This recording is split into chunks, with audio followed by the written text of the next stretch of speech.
everybody. Shell Brodnax here with Real Estate Staging Association with another episode of Stager Talk. And I am so excited today because we are talking to three fabulous speakers and business people, entrepreneurs, coaches that are going to be sharing their wonderful knowledge with you to change your lives for the positive at RESA Connect Toronto at the end of this month, January. So first, Tina Marie Martin-Singh, welcome. Thank you for being here. Thank you for having me. Thank you for being here. Thank you for having me. And Claire Jefford, thank you also for being here. Cheers. So, Thanks. Tina Marie, let's start with you. Can you just tell everybody about the name of your business, where you're from, and just a little bit about your background? Sure.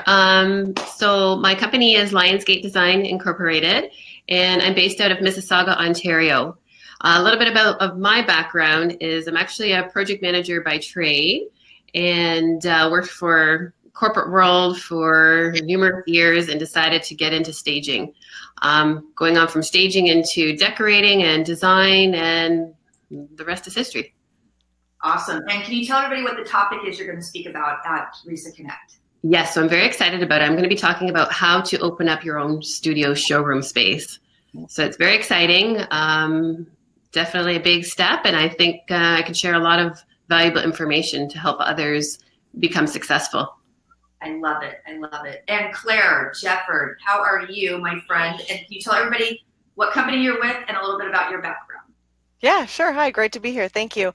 My company is Claire Jefford, and I am an interior decorator, a business coach, and a vlogger. I've been doing interior design for about 8 years, and love doing the decor, love meeting with clients, mainly residential, and also got into the realm of business coaching. I have an HR background, so I'm a real process girl, and I love doing video, and I love social media. So. Awesome. And what are you going to be teaching everybody at RESA Connect? I'm going to be talking about managing clients' expectations. If you manage clients' expectations, you really need to do it right from the get-go. And if you do that, you should almost never have any problems on a project other than things that you really can't control yourself. So I love that. And I agree 100%. It's like when things go wrong, it's like you didn't prep your client. Yeah. You got to think ahead of the game. And Damian Reid. Damian, I'm fascinated by you. I was stalking you a little bit today. So tell everybody who you are and what you are about, and a little bit about your background. Well, thanks, Shell. I'm thrilled to be here. My company is Damian Reid International. I'm an entrepreneur, coach, and mentor, as well as a speaker and an Amazon International best-selling author.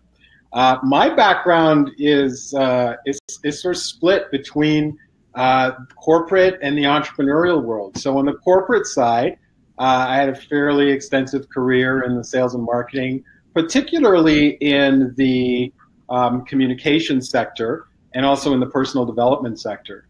And then on the entrepreneurial side, I'm a third-generation entrepreneur. Started my first business when I was 13 years old, and have created 6 successful businesses over time. And I'm just absolutely passionate about making a difference with entrepreneurs and having them live the life that they started their business to have, and be fulfilled in that.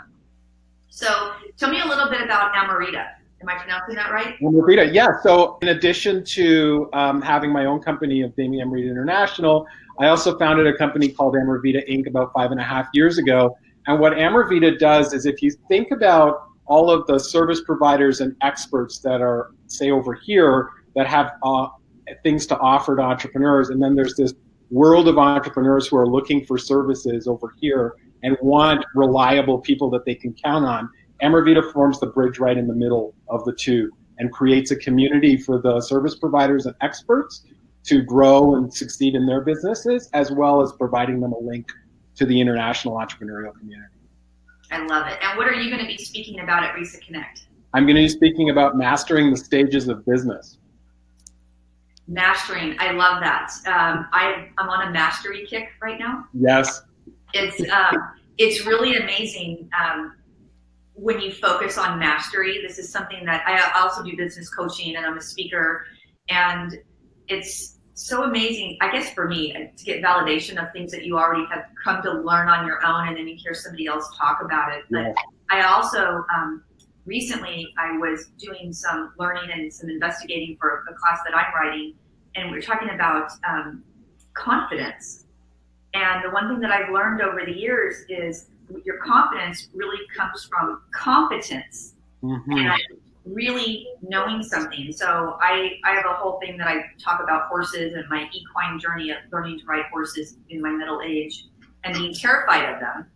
Because, you know, they've got the brain the size of a kumquat and kind of do their own thing, right? And so they're a little scary when you're on them. And when you're 44 learning, as I was a few years back, it was really, really scary for me. And I had no confidence whatsoever.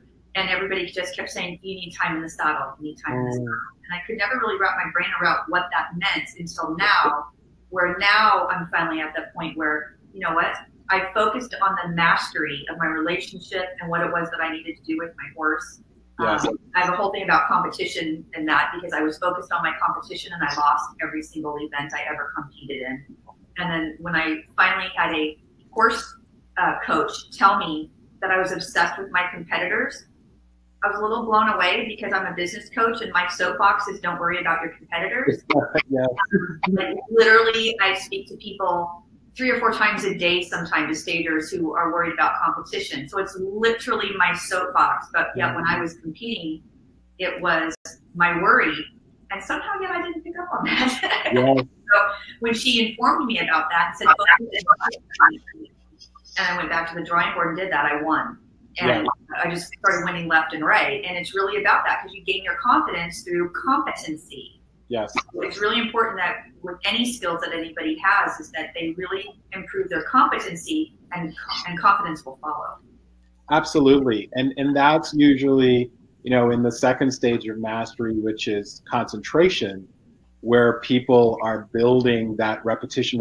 Like, you know, when you were learning to ride, there's a repetition, and often that's where 90% of people quit, is in that boring stage where we just do it over and over and over and over again to actually develop that competency. So yeah, what I love about this whole topic and conversation, as you're saying, is, you know, the conversation about mastery, really, it's not a new conversation.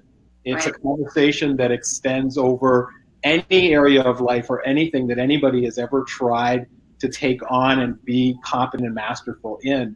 But most people don't really look at it from the business perspective. Like, what would it look like for me to master my business? And then what would be the outcome? So the final outcome that I'm talking about in the conversation when we're going to be talking on Monday at RESA Connect in Toronto is that at the end of mastery, you could sit back and do nothing and have everything happen in your business.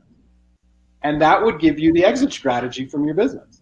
So there is a benefit to thinking about mastery because, gosh, who wouldn't, you know, none of us want to work until we're the moment before we're done. So there's got to be a plan called how do I leave what I'm doing right now? And this provides access to that. So I'm really excited about the topic and the opportunity.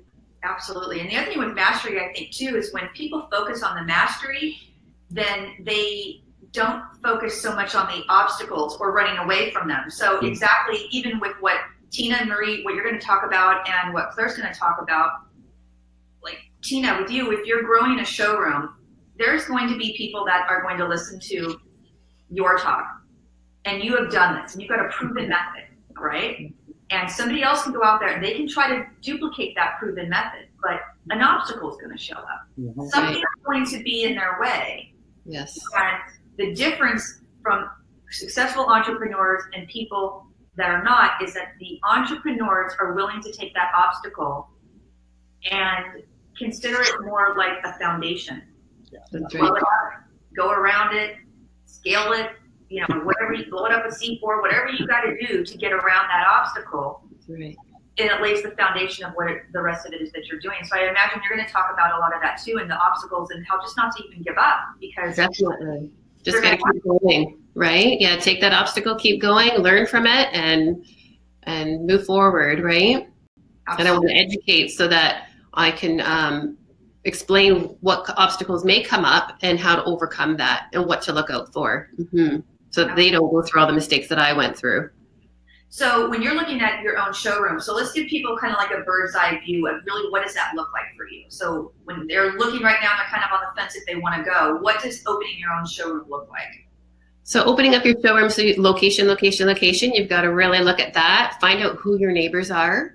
That's very important. Something that I'm going to be talking about that popped up with me. Also, how to get your samples, your furniture, staffing, all the logistics of that. A lot of people don't realize how much it actually costs to start up your own design business. They think it's just something, quick, easy. There's a whole lot of things to consider before jumping into something like that. Yeah, absolutely. And we'll make sure you have information on the RESA buying group as well, because I know that's going to come into play when people are buying wholesale. Anybody can buy wholesale, but sometimes the minimums, or they're only going to give you the designer pricing and they're not going to give you stocking dealer pricing, but through the buying group, we can get you stocking dealer pricing. So we'll give everybody at Connect Toronto will have information on that as well. And let's talk about mastery. Claire, even with mastery, we're setting up your clients' expectations. That's something you have to focus on mastery on that, right? You have to. I mean, yeah, like I say, I mean, if you don't manage your clients' expectations, you're going to struggle throughout the whole project, and you're going to get frustrated. Your client's going to get frustrated. You're not going to be able to bill for your time, which a lot of designers aren't doing. And it starts really right. It starts really with your website. It starts right with your website. What's your branding like? That's setting up the expectations. Then from the phone call, what do you take? How is it? What does the phone call look like when you're taking the phone call? What questions are you asking to make sure that you're also getting the right client fit for you? Because not every client is the best fit. And then just the whole process of making sure that you're following up on everything that you say that you're going to do. It's really about building that trust, and because it takes clients a while to trust you, right? I mean, that's one of the biggest obstacles that we have to overcome is the trust. And we're recommending a lot of things that are going to change their lives from day to day in their home, in the biggest investment, which is their home.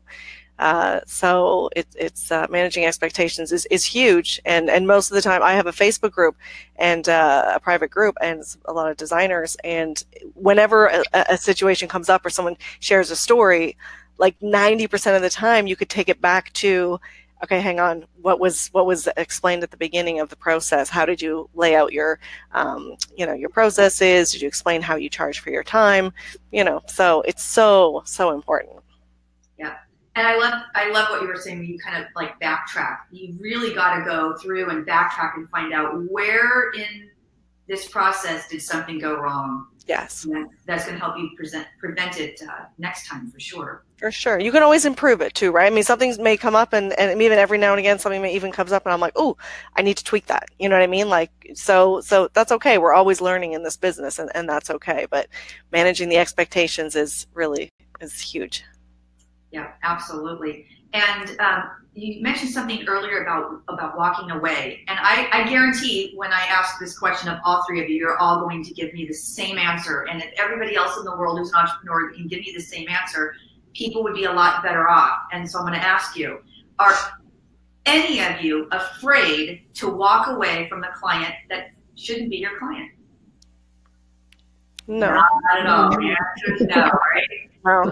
So many people try to hang on to they get somebody that's calling them and they're trying to vet them, and there's so many red flags that I'd be worried that a bull is going to come running through my house any minute, but yet people have a tendency to want to try to hang on to that and to make that client something that they're just not going to be, and they just kind of strangles the life out of it. Yes. And that brings you down, totally brings you down. Well, that also comes with the competence and the confidence, right? I mean, if you're busy and you're getting clients, you can see where the red flags are and be like, you know what, I don't think this is going to be a good fit. And that's okay. And maybe I'm not a good fit for everybody. And you know what I mean? Like, we're not all the best fit for each other. That's what makes us all, unique, and our personalities are different. So, but yeah, and I think because sometimes we also want to get the portfolio, we want to get the photo, we want to get the testimonial, but it's not worth it to go through some of the stuff, right?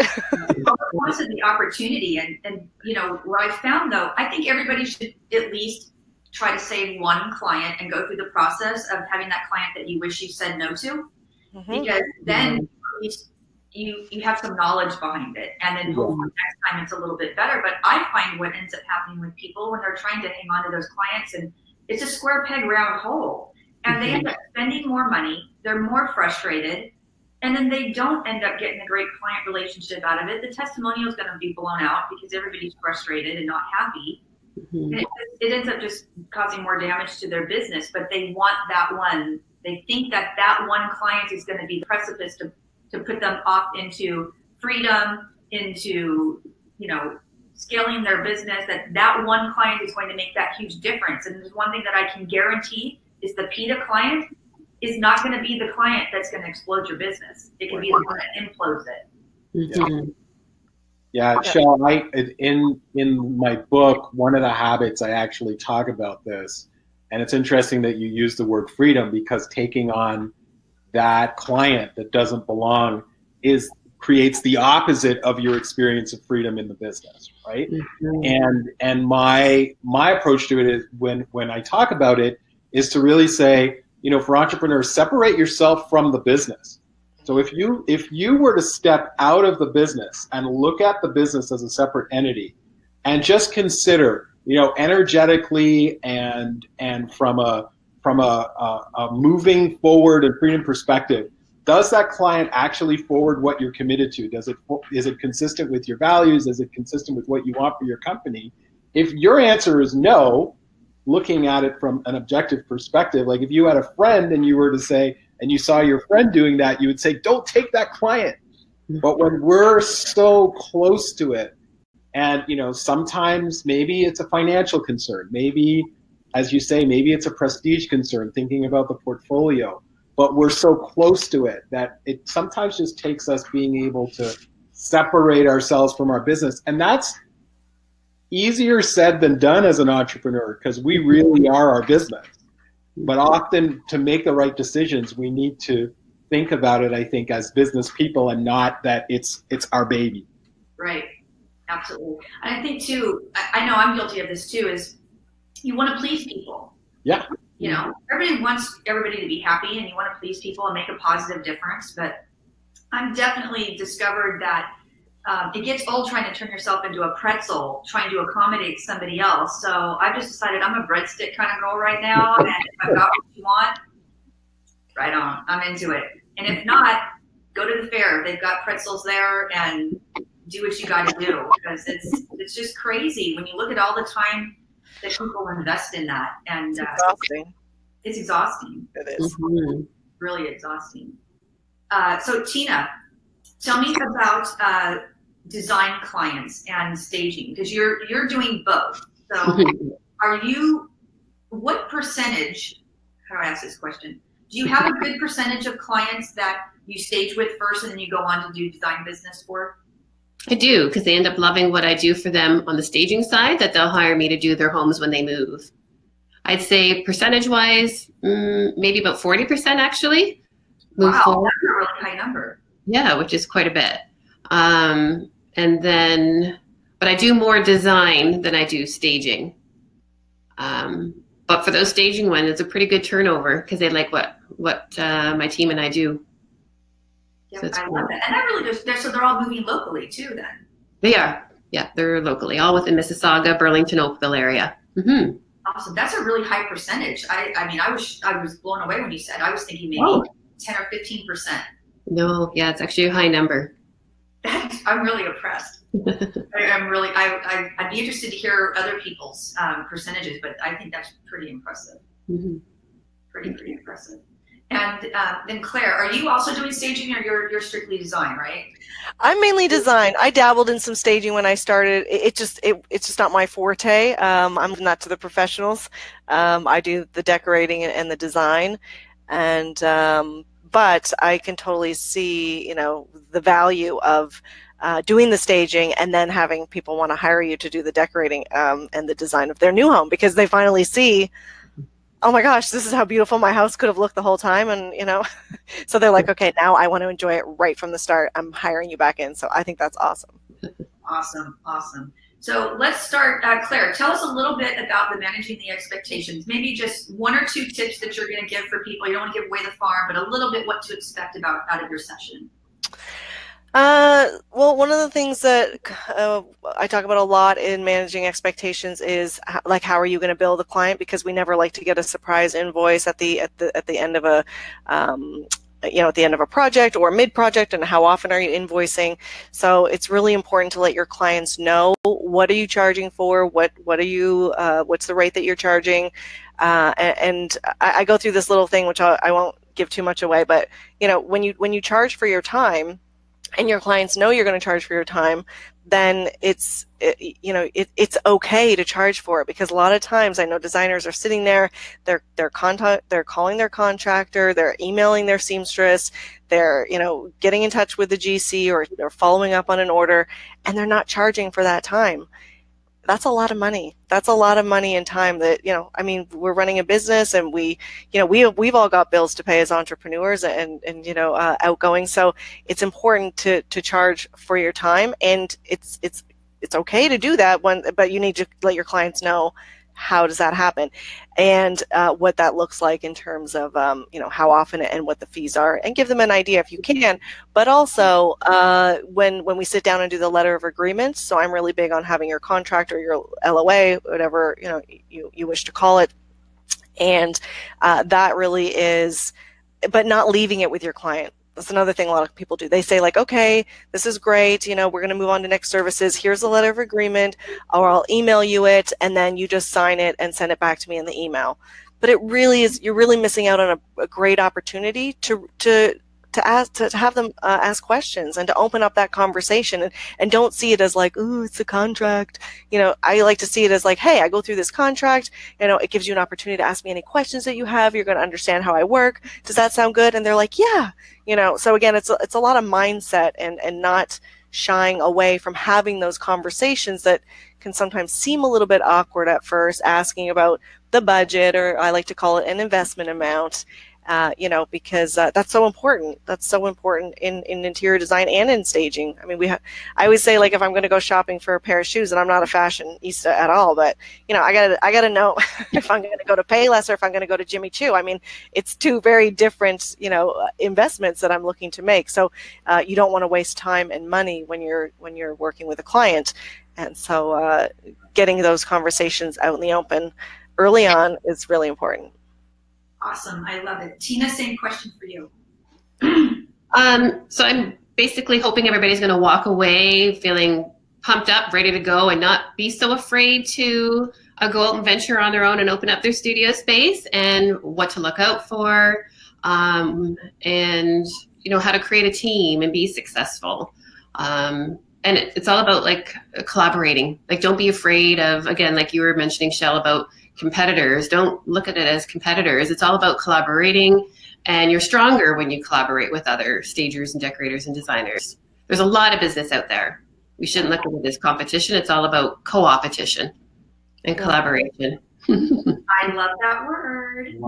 Yeah. I know who says that quite often. Damian, how about you?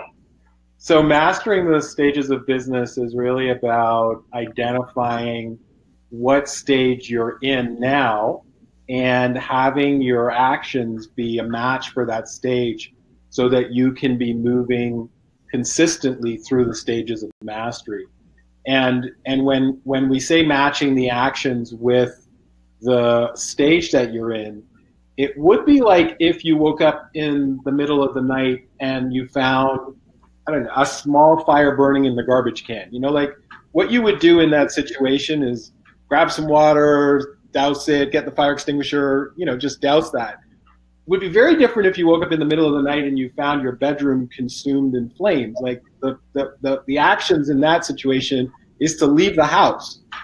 So taking the appropriate action would be a little bit like, waking up and finding your bedroom on fire, engulfed in flames, and trying to grab some water to put it out. That's literally what people do every single day when they're in one particular stage of mastery, and their actions are completely inappropriate for that stage. And that ends up with them either not moving forward, or worse, having themselves move backwards inside of the mastery stage. I love it. Absolutely love it. Yeah. Okay, so Tina, anything you want to tell anybody about any upcoming events you have going on, or how, if we have some agents or some homeowners out there, people that need your design service, how can anybody get in touch with you? I don't have any events happening, but people can get in touch with me through either Instagram, have a good following there through Lionsgate Design, and on Facebook as well. I'm right into social media. Awesome. Claire, same question for you. I've got, well, I have a Facebook group. It's a private group of just over 3,000 designers and stagers and decorators. So if anyone's wanting to join that, it's called Interior Design Business Strategies. That's on my Facebook. My husband goes through all the requests. We make sure people are who they say they are. It's a great group, great community, very supportive. And then, sorry. Oh, I think I just got some feedback of myself. Sorry. And then coming up, I have, I'm speaking at KBIS, a panel for the Kitchen and Bath Show. That's in Las Vegas next month. I'm doing a panel there with Kimberly Selden, Luann Nigara, Veronica Solomon, and Veronica Eagleson is moderating that. And I will be at Nashville at the International Window Covering Expo. That's in March, and then I'm at the end of March. I'm with Luann Nigara again because I'm getting a co-author in her book. It's all about the conversation. That's in New Jersey. Beautiful. I love it. Tell Luann I said hello. Yeah, isn't she great? Yeah, yeah.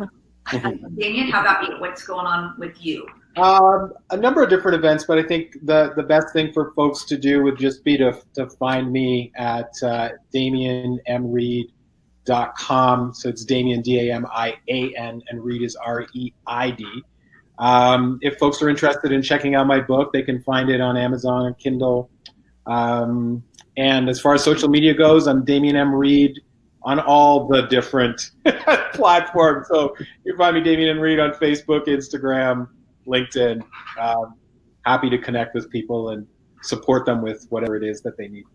Awesome. Damian, sorry, what's the title of your book? Sorry, the title of my book is called Cure Entrepreneurialitis, 52 Habits to Earn the Freedom You Deserve.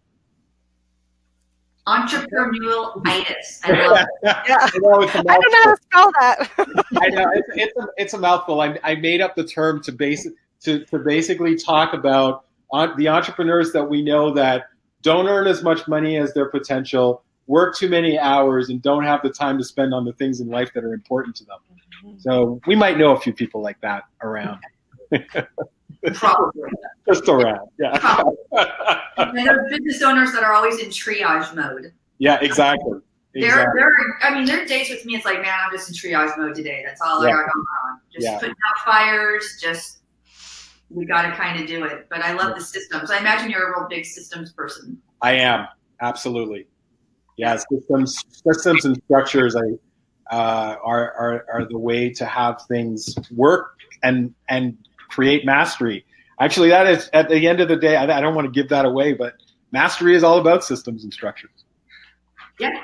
Because that's what it takes to step away and have it all happen when you're not around. Shampoo, rinse, repeat. Exactly. Or maybe not for you. Well, you don't know. There's a little bit that needs to get a little shampoo. I'm just saying. You're sporting the same look as my husband, so he doesn't have a lot of shampoo, rinse, repeat. But no. It saves us at least 2 minutes every morning, right? Yeah, but it takes him I think he spends at least 10 minutes shaving his head every morning. Well, yeah, that's the flip side. People don't realize it doesn't just you don't just wake up with it looking like that. Yeah, it takes a few minutes to look this good. It's well very good. He's got the razor going. The dog runs to the other side of the house. It's a routine every single day. Yeah. Shell, I like him already. Well, thank you all for joining me. This has been great fun. I really wish I could have made the Toronto Connect trip next week. I'm just not able to do it schedule-wise, but I wish everybody the best of luck. It's going to be absolutely amazing. So if you're on the fence or you're not sure, you haven't signed up yet, we do still have tickets left to go to RESA Connect Toronto I don't know if it's .org or .com, and I'm so sorry. Try one or the other. RESAConnectToronto.com, I think it is. Maybe .org. Check it out. At least go to the RESA website, realestatestagingassociation.com, and we can also check out the RESA Con in July and also RESA Connect in Atlanta at the end of February. Until next time, everybody, happy staging. Thank you for joining us, and until next time, bye. Thank you. Bye. Thank you.